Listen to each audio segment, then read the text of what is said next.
स्थित फर्जीवाड़े की सीबीआई जांच कराने की मांग उठाई है। महासंघ के प्रदेशाध्यक्ष उपेंद्र यादव ने प्रेस वार्ता की और आरोप लगाया कि भर्ती परीक्षाओं को माफिया ने धंधा बना लिया है। एसओजी के खुलासे के अनुसार 1 करोड़ से 22 लाख में रीट पेपर का सौदा हुआ था और ऐसे में इस मामले में किसी बड़े नेता का हाथ हो सकता है। प्रदर्शन किया 14 अक्टूबर से सीबीआई की जांच रीट आरएसआई की हमने प्रमुख तौर पर रखी।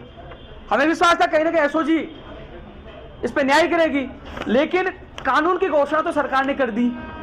17 अक्टूबर को कानून की घोषणा कर दी, लेकिन उसको लागू नहीं किया आज तक, न उसका अध्यादेश है। सरकार अपना वादा निभाए जो हमसे वादा किया था कि विधानसभा सत्र में अध्यादेश लेके आएंगे, लेकिन हम इसमें संशोधन चाहते हैं। हम चाहते हैं कि जो अपराधी पाए जाए उनकी संपत्ति जब्त करो।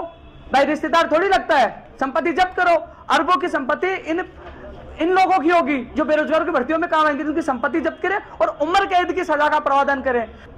जय हिंद भर्ती वाला और रीट को चल रहे इस विरोध और इस पर हो रही सियासत को लेकर बात करेंगे। जयपुर से हमारे वरिष्ठ संवाददाता योगेंद्र पंचोली हमसे जुड़ चुके हैं। योगेंद्र, राजस्थान एसओजी की प्रेस कॉन्फ्रेंस के बाद एक तरह से इस पूरे मामले ने सियासी रंग ले लिया है और अब यह आरोप विपक्ष की तरफ से लगाया जा रहा है राजस्थान में कि इस पूरे मामले में न सिर्फ शिक्षा संकुल में जो अधिकारी बैठे हुए हैं, वरिष्ठ अधिकारी, वो शामिल हैं, बल्कि मंत्री स्तर तक, यानी कि सरकार के कुछ लोगों की भी इसमें संलिप्तता की बात कह रहे हैं। क्या लगता है ये मामला क्या जल्द शांत हो पाएगा, या फिर जो मांग की जा रही है कि सीबीआई से जांच होनी चाहिए, उस मांग को पूरा करने के लिए जो दबाव बनाया जा रहा है वो किसी तरह से काम करता हुआ लग रहा है?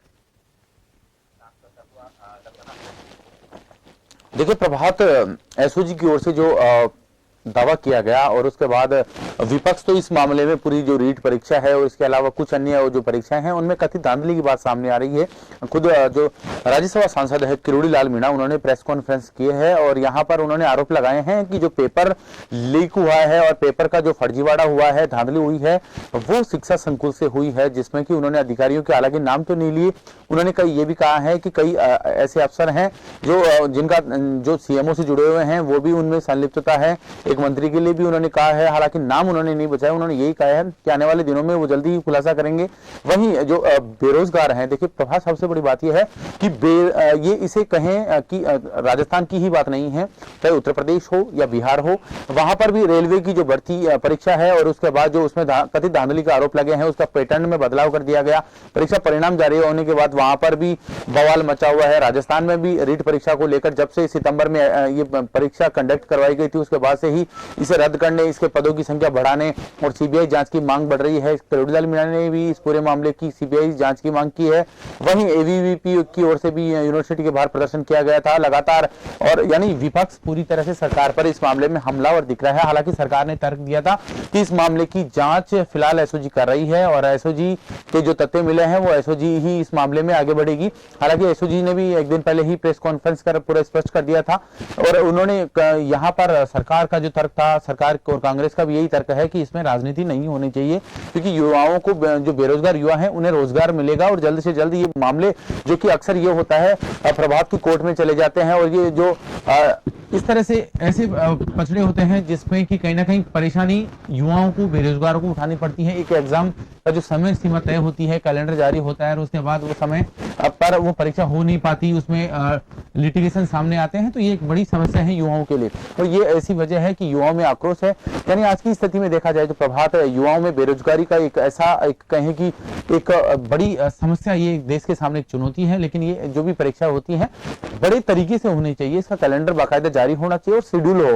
हालांकि इसमें जिस तरह के आरोप रीट परीक्षा को लेकर आए हैं, सरकार पर भी इस मामले में कहीं ना कहीं आरोप आ रहे हैं। विपक्ष हमलावर इस मामले में दिख रहा है कि सांसद किरोड़ी लाल मीणा कह रहे हैं कि जल्दी वो बड़ा खुलासा करेंगे। और सबसे बड़ी बात तो इसमें यह भी है कि जो जांच अधिकारी एसओजी के बताए जा रहे हैं, पुलिस के कुछ ऑफिसर हैं, उनके भी नाम उन्होंने लिए हैं और उन्होंने कहा कि इस मामले में उन लोगों की जांच होनी चाहिए जिन्हें जांच अधिकारी बना दिया गया है। तो कहीं ना कहीं एक बड़ा इसमें ये कहें कि एक भंडाफोड़ होने की संभावनाएं हैं। हालांकि सरकार इस पूरे मामले को लेकर यही तर्क दे रही है कि इस मामले में राजनीति नहीं होनी चाहिए। प्रभात, बिल्कुल योगेंद्र, लेकिन अभी सरकार को पर एक और दबाव बन रहा है। दोहरी चुनौती उनके सामने खड़ी हो गई है। एक तो ये कि जो आरोप लगाए जा रहे हैं कि सरकार के भी मंत्री स्तर तक के कुछ लोग इसमें शामिल होने का आरोप लगाया गया है, लेकिन दूसरी तरफ यह भी कहा जा रहा है कि अब जबकि इतने लोग सामने आ चुके हैं, पेपर इतने लोगों में बढ़ चुका है, तो जाहिर तौर पर पेपर लीक हुआ और उसके बाद लोगों तक ये पहुंचा।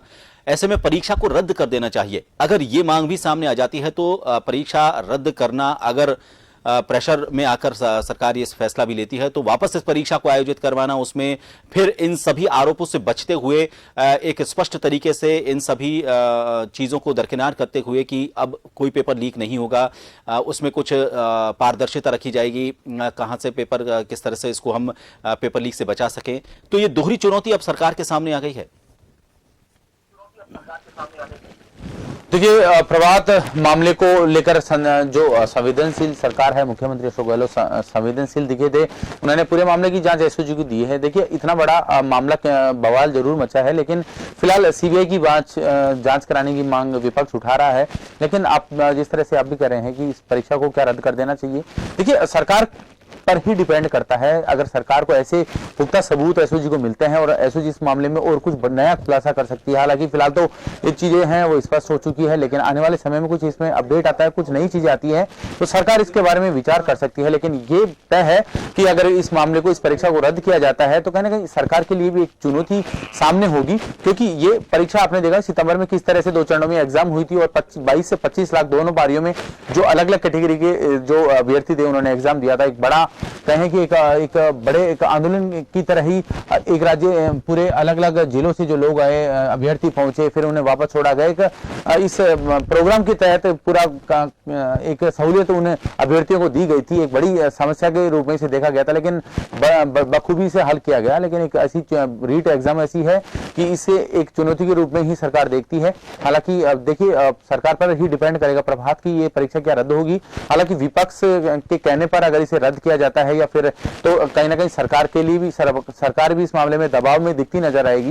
हालांकि इस पूरे मामले में सरकार अपनी जगह मुस्तैदी के साथ खड़ी है कि अगर इसमें धांधली हुई है और जो अफसर हैं तो उनको बख्शा नहीं जाएगा। हालांकि जांच चल रही है वहीं, क्योंकि कहीं ना कहीं एसओजी राज्य सरकार का विषय है, राज्य सरकार के अधीन आती है, तो विपक्ष का यही ये तर्क है कि अगर उन पर उनको यकीन नहीं है कि एसओजी इस मामले में निष्पक्ष जांच करेगी, तो इस मामले की जांच सीबीआई करे।